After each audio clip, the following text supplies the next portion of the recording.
ମେଘମାଳରେ ଶୀଘ୍ର ଆଗମନ କରୁଥିବା ଆମ୍ଭମାନଙ୍କ ଉଦ୍ଧାରକର୍ତ୍ତା ପ୍ରଭୁ ଯୀଶୁଖ୍ରୀଷ୍ଟଙ୍କର ଅତି ପବିତ୍ର ଓ ବହୁମୂଲ୍ୟ ନାମରେ ଆପଣ ସମସ୍ତଙ୍କୁ ଆଉ ଗୋଟିଏ ନୂତନ ପ୍ରସଙ୍ଗରେ ପୁନର୍ବାର ମୁଁ ସ୍ୱାଗତ କରେ। ପ୍ରଭୁଙ୍କର ଅତି ପବିତ୍ର ନାମର ଗୌରବ ହଉ। ତାହାଙ୍କ ଅନୁଗ୍ରହରୁ ପୁଣି ଥରେ ତାହାଙ୍କର ବାକ୍ୟକୁ ନେଇ ଆପଣମାନଙ୍କ ନିକଟରେ ଆସିବା ପାଇଁ ଏହି ଅନଲାଇନ ସେବା କାର୍ଯ୍ୟ ଜରିଆରେ ଆପଣମାନଙ୍କ ସହିତ ପୁଣି ଥରେ କଥାବାର୍ତ୍ତା କରିବା ପାଇଁ ସ୍ୱର୍ଗର ପରମେଶ୍ୱର ଏହି ଅପୂର୍ବ ସୁଯୋଗ ମୋ ଜୀବନରେ ଯୋଗ କଲେ। ସେଥିପାଇଁ ସ୍ୱର୍ଗର ପରମେଶ୍ୱରଙ୍କୁ ମୁଁ ହୃଦୟ ସହିତ ଧନ୍ୟବାଦ ଦଉଛି। ଆପଣମାନଙ୍କୁ ମଧ୍ୟ ମୁଁ ଧନ୍ୟବାଦ ଦଉଛି। ଆପଣମାନେ ଆମର ଏହି ସାମୁଏଲ ଖରା ୟୁଟ୍ୟୁବ ଚ୍ୟାନେଲରେ ପ୍ରସାରିତ ହେଉଥିବା ପ୍ରତ୍ୟେକ ସନ୍ଦେଶକୁ ନିୟମିତ ଦେଖୁଛନ୍ତି, ଶୁଣୁଛନ୍ତି, ଲାଇକ୍ ସେୟାର କମେଣ୍ଟ ମାଧ୍ୟମରେ ଆପଣମାନେ ଆମ୍ଭମାନଙ୍କୁ ଅତ୍ୟଧିକ ପରିମାଣରେ ଉତ୍ସାହିତ କରୁଛନ୍ତି। ସେଥିପାଇଁ ମୁଁ ପ୍ରଭୁଙ୍କର ଗୌରବ କରେ। ପରମେଶ୍ୱର ଆପଣ ସମସ୍ତଙ୍କୁ ପ୍ରଚୁର ଭାବରେ ଆଶୀର୍ବାଦ କରନ୍ତୁ। ପ୍ରିୟ ପ୍ରଭୁଙ୍କ ଲୋକମାନେ, ଆସନ୍ତୁ ଆଜିର ପ୍ରସଙ୍ଗ ନିକଟକୁ ଯିବା। ଆଜି ଆମେ ଯେଉଁ ପ୍ରସଙ୍ଗରେ ପ୍ରଭୁଙ୍କ ବାକ୍ୟରୁ କଥାବାର୍ତ୍ତା ହେବା, ସେହି ପ୍ରସଙ୍ଗର ଶୀର୍ଷକ ହେଲା ଖ୍ରୀଷ୍ଟମାସ ଏବଂ ଶୈତାନ। ଆଜିର ପ୍ରସଙ୍ଗ ହେଲା ଖ୍ରୀଷ୍ଟମାସ ଏବଂ ଶୈତାନ। ଏହି ପ୍ରସଙ୍ଗରେ ପ୍ରଭୁଙ୍କ ବାକ୍ୟରୁ ଆମେ ଅଳ୍ପ ସମୟ କଥାବାର୍ତ୍ତା ହେବା। ପ୍ରିୟମାନେ, ଆମେ ଖ୍ରୀଷ୍ଟମାସ ସମୟରେ ଅଛୁ, ବଡ଼ଦିନ ସମୟରେ ଅଛୁ। ଆଉ ଏହି ଦିନ ମାନଙ୍କରେ ପ୍ରତିଦିନ ଆମେ କେବଳ ଖ୍ରୀଷ୍ଟମାସ ସମ୍ବନ୍ଧୀୟ ନୂଆ ନୂଆ ପ୍ରସଙ୍ଗରେ ପ୍ରଭୁଙ୍କର ବାକ୍ୟ ଶୁଣିବାର ସୁଯୋଗ ପାଉଛୁ। ସେଥିପାଇଁ ମୁଁ ପ୍ରଭୁଙ୍କୁ ଧନ୍ୟବାଦ ଦିଏ। ପ୍ରିୟମାନେ, ଏହି ଖ୍ରୀଷ୍ଟମାସ ବିରୁଦ୍ଧରେ ଶୈତାନ ଅନେକ ଥର ସେ ତାର ଟେକ୍ନିକକୁ ବ୍ୟବହାର କରିଛି। ସେ ଅନେକ ଥର ସେ ଷଡ଼ଯନ୍ତ୍ର ଗୁଡ଼ିକ କରିଛି। ଯେ ପ୍ରକାର ପ୍ରଭୁ ଯୀଶୁ ଖ୍ରୀଷ୍ଟ ଏହି ପୃଥିବୀ ପୃଷ୍ଠରେ ନ ଆସିବେ, ମାନବ ଜାତିର ସେହି ପରିତ୍ରାଣର କାର୍ଯ୍ୟକୁ ସେ ସାଧନ ନ କରିବେ, ଏଥିପାଇଁ ଶୈତାନ ଅନେକ ଥର ସେ ତାର ବୁଦ୍ଧିକୁ, ତାର ଟେକ୍ନିକକୁ ସେ ବ୍ୟବହାର କରିଛି। ଆଉ ଖ୍ରୀଷ୍ଟମାସ ବିରୁଦ୍ଧରେ ସେ ଅନେକ ଥର ଷଡ଼ଯନ୍ତ୍ର କରିଛି। ଆସନ୍ତୁ ବାକ୍ୟରେ ଗୋଟେ ପଦ ପଢି ଆମେ ଆଗକୁ ବଢିବା। ମୋ ସହିତ ଆପଣମାନେ ଆଦି ପୁସ୍ତକ 3 ଅଧ୍ୟାୟକୁ ଆସିବେ। ଆଦି ପୁସ୍ତକ 3 ଅଧ୍ୟାୟ 15 ପଦରେ ଏହି ପ୍ରକାର ଲେଖାଗଲା, ଆଉ ଆମ୍ଭେ ତୁମ୍ଭର ଓ ନାରୀର ମଧ୍ୟରେ, ପୁଣି ତୁମ୍ଭ ବଂଶ ଓ ତାଙ୍କ ବଂଶ ମଧ୍ୟରେ ବୈରଭାବ ଜନ୍ମାଇବା, ସେ ତୁମ୍ଭର ମସ୍ତକକୁ ଆଘାତ କରିବେ ଓ ତୁମ୍ଭେ ତାହାଙ୍କ ଗଇଠିକି ଆଘାତ କରିବ। ପ୍ରିୟମାନେ, ଯେଉଁ ସମୟରେ ପରମେଶ୍ୱର ମନୁଷ୍ୟକୁ ସୃଷ୍ଟି କଲେ, ସେ ଏଦନ ଉଦ୍ୟାନରେ ହବା ଓ ଆଦମକୁ ସେ ନେଇ ରଖିଲେ ଏବଂ ସେ କିଛି ମାନିବା ପାଇଁ ସେ ଆଜ୍ଞା ଦେଲେ। ଏହି ଏଦନ ଉଦ୍ୟାନର ସମସ୍ତ ବୃକ୍ଷର ଫଳ ତୁମେ ନିଜ ଇଚ୍ଛାରେ ତୁମେ ଭୋଜନ କରିପାରିବ, କିନ୍ତୁ ସତ୍ ସତ୍ ଜ୍ଞାନଦାୟକ ବୃକ୍ଷର ଫଳ ତୁମେ ଖାଇବ ନାହିଁ। ଯେବେ ସେହି ବୃକ୍ଷର ଫଳ ଖାଇବ, ସେଇଦିନ ତୁମେ ନିତାନ୍ତ ମରିବ। ଏହି ଆଜ୍ଞା ମନୁଷ୍ୟକୁ ପରମେଶ୍ୱର ଦେଲେ।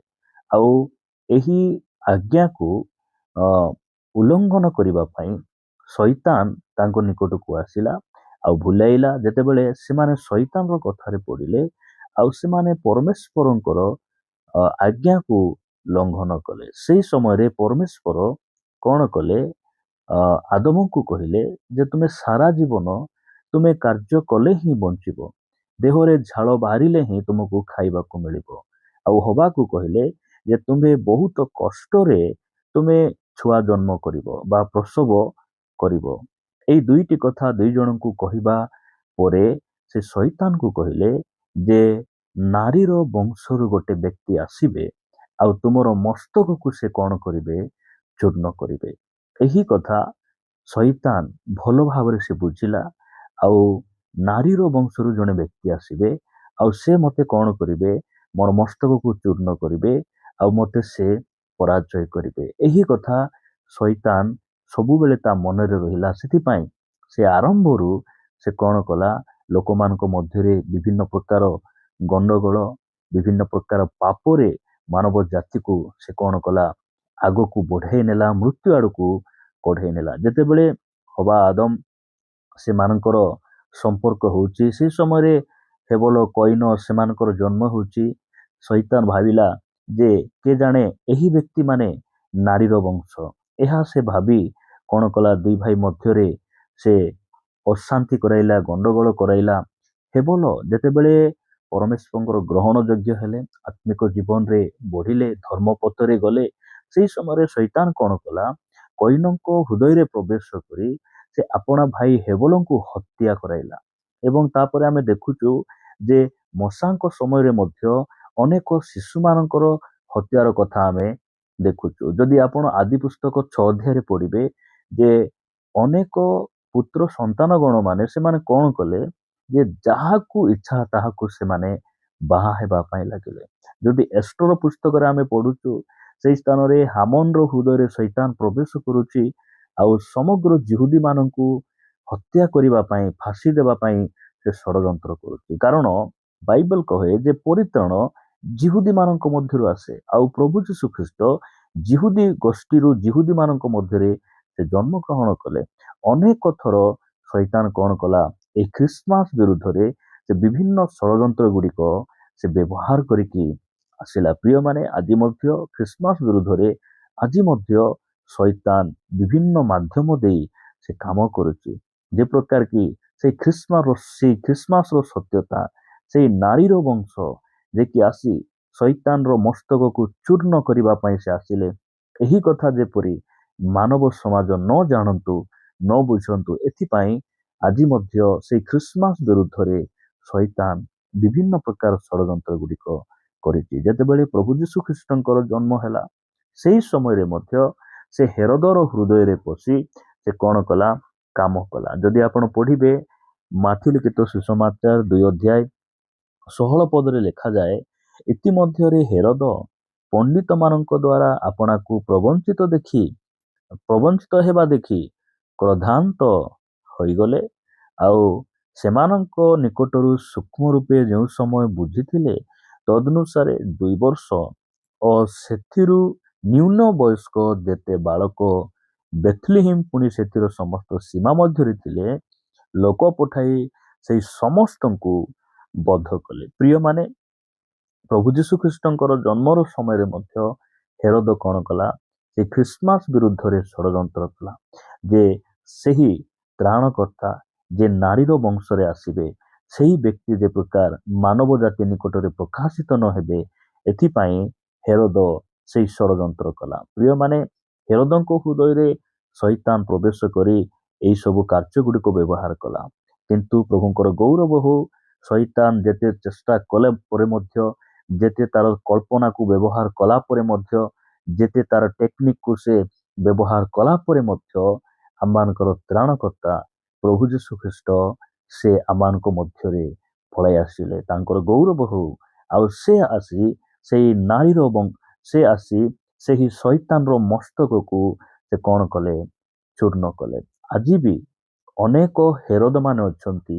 ଆଜି ବି ସେଇ ଖ୍ରୀଷ୍ଟମାସ ବିରୁଦ୍ଧରେ ଶୈତାନ କାମ କରୁଛି। ଯେ ପ୍ରକାର ତାହାଙ୍କର ସେହି ପରିତ୍ରାଣକୁ ସେହି ଶୈତାନର ମସ୍ତକକୁ ଯେ ଚୂର୍ଣ୍ଣ କରିବା ପାଇଁ ଆସିଲେ ସେହି ସତ୍ୟତାକୁ ଯେ ପ୍ରକାର ମାନବ ସମାଜ ନ ବୁଝନ୍ତୁ ନ ଜାଣନ୍ତୁ ଆଜି ମଧ୍ୟ ଶୈତାନ କଣ କରୁଛି ଖ୍ରୀଷ୍ଟମାସ ବିରୁଦ୍ଧରେ ଅନେକ ଷଡ଼ଯନ୍ତ୍ର ଗୁଡିକ ସାଜିଛି। ପ୍ରିୟମାନେ ଏହି ସତ୍ୟତାକୁ ଆଜି ଖ୍ରୀଷ୍ଟିଆନ ସମାଜ ନ ବୁଝି ଅନେକ ପ୍ରକାର ଏହି ପର୍ବର ଲାଳସାରେ ନୂଆ ଲୁଗାପଟା ପିନ୍ଧିବା, ଭଲ ରୋଷେଇ କରି ଖାଇବା, ଚର୍ଚ୍ଚକୁ ଡେକୋରେଟ କରିବା, ଘରକୁ ରଙ୍ଗ ଦେବା ବିଭିନ୍ନ କାର୍ଯ୍ୟରେ ସେମାନେ ବ୍ୟତିବ୍ୟସ୍ତ ହେଇଯାଇଛନ୍ତି। କାରଣ ଏହା ଶୈତାନର ବହୁତ ବଡ ଗୋଟେ ଷଡ଼ଯନ୍ତ୍ର ଅଟେ। ଯେ ପ୍ରକାର କି ସେଇ ନାରୀର ବଂଶରୁ ଯେଉଁ ବ୍ୟକ୍ତି ଆସିଲେ ଯେଉଁ ବ୍ୟକ୍ତି ଶୈତାନର ମସ୍ତକକୁ ଚୂର୍ଣ୍ଣ କରିବା ପାଇଁ ଆସିଲେ ସେଇ ବ୍ୟକ୍ତିକୁ ଯେ ପ୍ରକାର ମାନବ ସମାଜ ଠିକ ସେ ବୁଝି ନ ପାରନ୍ତୁ ଏଥିପାଇଁ ଶୈତାନ କଣ କରିଛି ଏଇ ସବୁ ଟେକ୍ନିକ ଗୁଡିକ ସେ ବ୍ୟବହାର କରୁଛି। ପ୍ରିୟମାନେ ମୁଁ ଆପଣମାନଙ୍କୁ କହିବା ପାଇଁ ଚାହେଁ ଖ୍ରୀଷ୍ଟମାସ ବୋଲି କହିଲେ ନୂଆ ଲୁଗାପଟା ପିନ୍ଧିବା, ଘର ସଜାଇବା, ଚର୍ଚ୍ଚ ଡେକୋରେଟ କରିବା ଏହା ଖ୍ରୀଷ୍ଟମାସ ନୁହେଁ। ଖ୍ରୀଷ୍ଟମାସ କହିଲେ କଣ ଯେ ନାରୀର ବଂଶରୁ ଆସିଲେ ସେ ଶୈତାନର ମସ୍ତକକୁ ଚୂର୍ଣ୍ଣ କରି ସେ ଆମମାନଙ୍କ ମଧ୍ୟରେ ରହି ଆମକୁ ସେ ଯେପରି ପରିତ୍ରାଣ ଦେବେ, ଆମକୁ ଉଦ୍ଧାର କରିବେ ଆଉ ଆମକୁ ଗୋଟେ ନୂଆ ଲୋକ ଭାବରେ ସେ ତିଆରି କରିବେ। ଏହା ହଉଛି ଖ୍ରୀଷ୍ଟମାସର ଗୋଟେ ପ୍ରକୃତ ଉଦ୍ଦେଶ୍ୟ। ପରମେଶ୍ୱର ଆମମାନଙ୍କୁ ଅନୁଗ୍ରହ କରନ୍ତୁ ଆମେ ସେଇ ଶୈତାନର ପ୍ରଲୋଭନରେ ତାର ଟେକ୍ନିକରେ ଆମେ ଯେ ପ୍ରକାର ପରାଜୟ ନ ହେଉ। ଏହି ଖ୍ରୀଷ୍ଟମାସ ଗୋଟେ ଉପଯୁକ୍ତ ଖ୍ରୀଷ୍ଟମାସ ଆମ ଜୀବନରେ ହେଉ। ଏହି ଖ୍ରୀଷ୍ଟମାସ ଆମ ଜୀବନ ପରିବର୍ତ୍ତନ ହେବାର ଖ୍ରୀଷ୍ଟମାସ ହେଉ ଏହା ଆମମାନଙ୍କର ପ୍ରାର୍ଥନା। ପ୍ରଭୁ ଏହି ବାକ୍ୟ ଦେଇ ଆମ ସମସ୍ତଙ୍କୁ ପ୍ରଚୁର ଭାବରେ आशीर्वाद करंतु आसंतु प्रभु को पदे धन्यवाद देवा स्वर्गीय पिता आमे तुमको धन्यवाद दउछु गौरव करूछु प्रभु तुमर प्रतिज्ञा अनुसार तुमरी प्रतिज्ञात पुत्र एकमात्र पुत्र त्राणकर्ता से नारीर वंश आमान मध्य तुम्हें प्रेरण कल बापा शैतान प्रत्येक योजना विफल हो गला बापा मानव जातिर परित्राण पाई तुम्हें आपणार एकमात्र पुत्र को এই ধরাপৃষ্ঠ को पठाई आज से परित्राण कार्य को तुम्हें समाप्त कर बापा मु प्रार्थना करे प्रभु ख्रिस्टियान समाज रे मानव समाज रे तो वाक्यर सत्यता लोक मान निकट रे विश्व नाम रे प्रकाश पाऊ आउ प्रभु से आत्मिक चक्षु गुड़िक खोली जाऊ तुमको जानतु उद्धार पातु आउ प्रभु यही ख्रिस्टमास आम समस्त जीवन रे गोटे परित्राण आ उद्धार कारण हो तुम्हें गौरव पाऊ विश्व नाम रे मागुची पिता आमेन आमेन प्रभुଙ୍କର गौरव हो परमेश्वर आम समस्त को आशीर्वाद करंतु जदि प्रभुଙ୍କର इच्छा हुए आउ गोटे अध्याय आम परस्पर साक्षात करी राज्य निमंते बढ़ुवा रहिबा नमस्कार गॉड ब्लेस यू।